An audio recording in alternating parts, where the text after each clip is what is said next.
Olá, estou aqui com a segunda parte do livro O Poder do Silêncio e para mim é uma fase muito rica, na verdade toda a obra, mas especialmente quando fala do processo de aquisição da sabedoria, e é bem o que fala nesse trecho.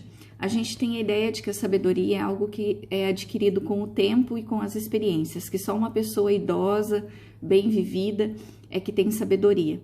Mas quando a gente começa a estudar um pouquinho o processo da mente, do autoconhecimento, de como as pessoas absorvem as experiências da vida, a gente passa a perceber que não, que a sabedoria é algo que vai além do que a pessoa simplesmente experimentou.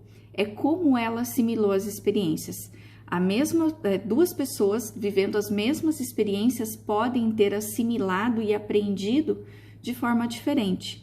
Então ele diz aqui que a sabedoria não é um produto do pensamento, que a sabedoria é um profundo conhecimento que vem do simples ato de dar total atenção a alguém ou alguma coisa. Então, resumindo, a sabedoria é o estado de presença, porque quando a gente exercita esse estado de presença, nós estamos tirando de perto, tirando do nosso campo de visão e de interpretação qualquer interferência do ego, das ideias já pré-estabelecidas que a gente traz, do julgamento da situação como um ponto de vista específico, e a gente consegue olhar tudo isso de um prisma muito maior. E ele diz que sempre que você mergulha em um pensamento compulsivo, está impedindo o que existe, ou seja, sempre que você fica no impulso do racional, da mente, você está impedindo de ver o que existe de fato ao redor, seja de uma situação ou de algo que você está analisando ou julgando. Você não quer estar onde está. É aquele movimento da rebeldia, né? É a não aceitação daquilo que eu estou vendo, porque baseado no que eu acredito, isso não é verdade. Então, ou eu não aceito essa experiência. Então, é um movimento de revolta. Os dogmas religiosos, políticos, científicos, que vêm dessas crenças equivocadas de toda a história que a gente traz de interpretação da vida, de que o pensamento pode encapsular a realidade ou a verdade. Então, esses dogmas, eles trazem essa ideia que nós podemos encapsular tudo e que nós temos o alcance da verdade de tudo. E os dogmas, como diz o autor, são prisões formadas por conceitos coletivos. Então, é aquela ideia do efeito manada também. O que nós aprendemos, a gente vai simplesmente seguindo, sem refletir a respeito se é certo, se é errado, se é bom ou se não é, mas simplesmente vai passando e a gente vai assimilando essas experiências.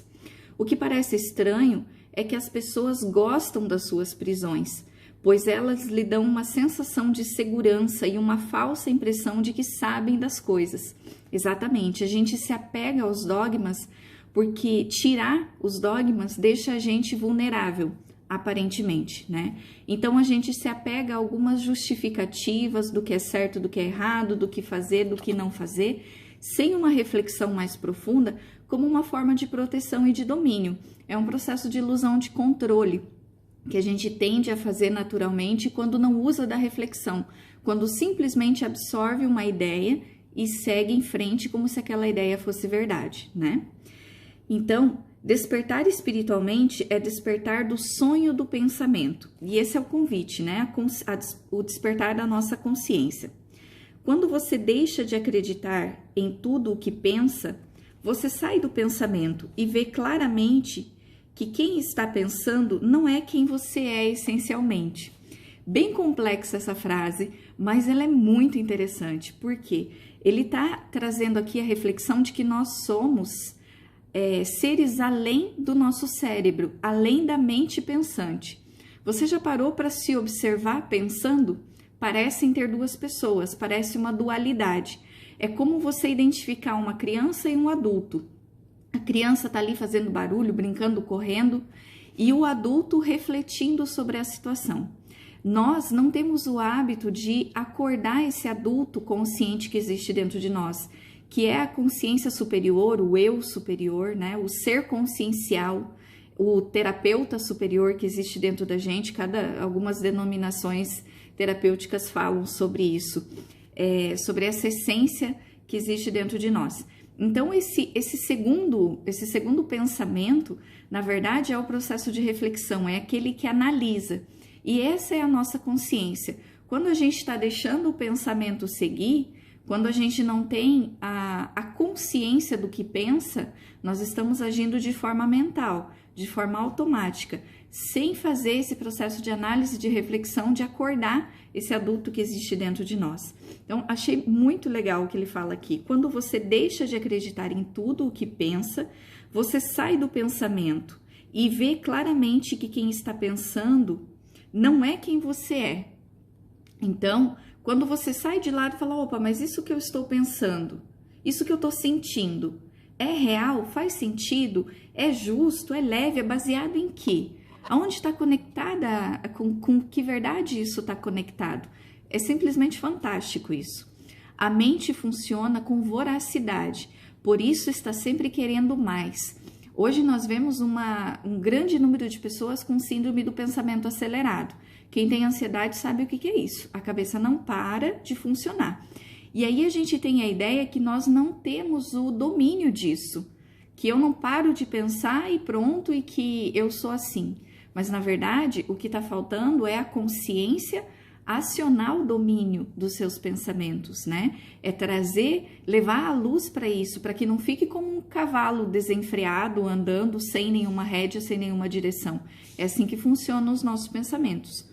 Então, quando você se identifica com a sua mente, fica entediado, fica ansioso, porque a mente ela é voraz, ela quer cada vez mais. Então você vai se ocupar com outras coisas, televisão, rádio, leitura, qualquer coisa que possa te preencher. É realmente como uma fome insaciável.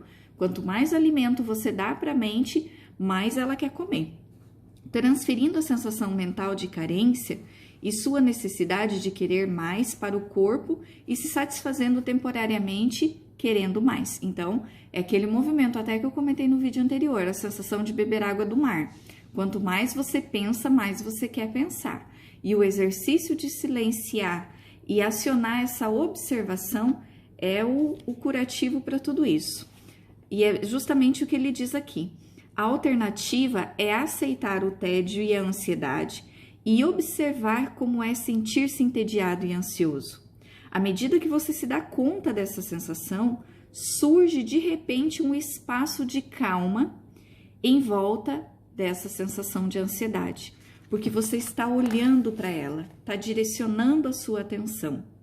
Então, qualquer tipo de preconceito, ou seja, de ideia pré-concebida, de julgamento, de análise, de reflexão mais calorosa que a gente faz, mostra que você não está vendo o outro como ser humano, está vendo apenas o seu conceito sobre esse ser humano.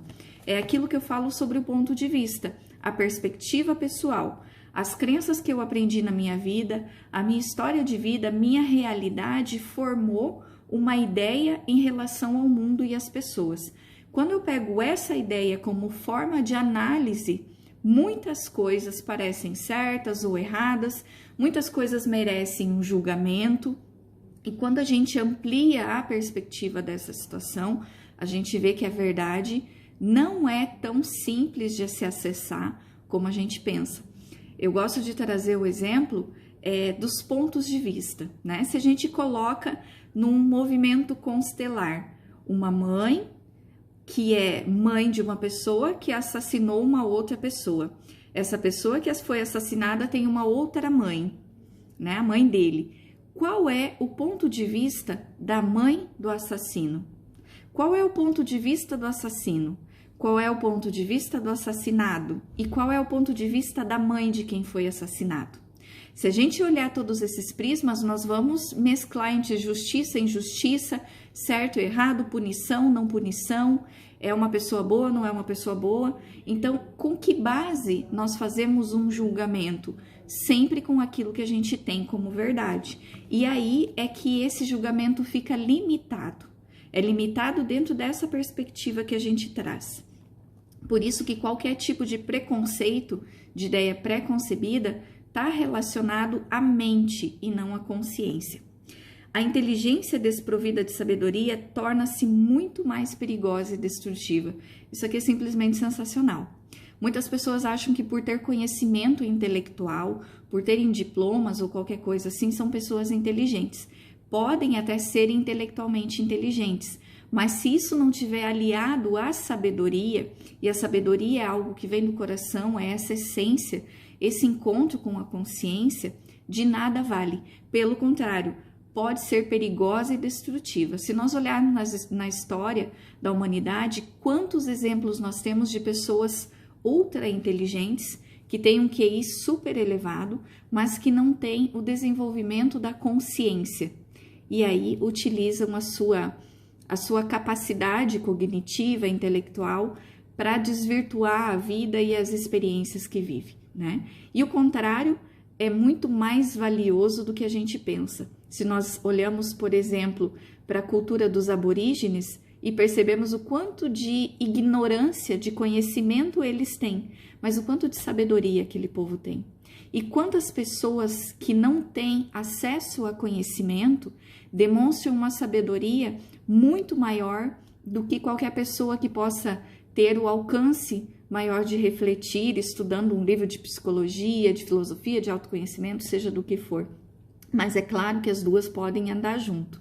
Quando a gente alia o conhecimento, como é a proposta do que nós estamos fazendo agora, né? Aliar o conhecimento a esse movimento da consciência é uma junção que só pode dar certo. O próximo passo na evolução humana é transcender o pensamento. Então, é sair dessa ideia de simplesmente pensar. Eu gosto muito de refletir, de uma reflexão que eu faço, de que toda vez que a gente coloca argumentos e justificativas, nós estamos escondendo sentimentos.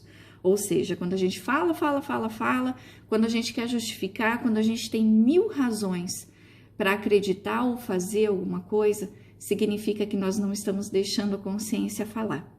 Então, fica aí essa contribuição da reflexão do livro O Poder do Silêncio para quem quiser refletir junto comigo. Até o próximo.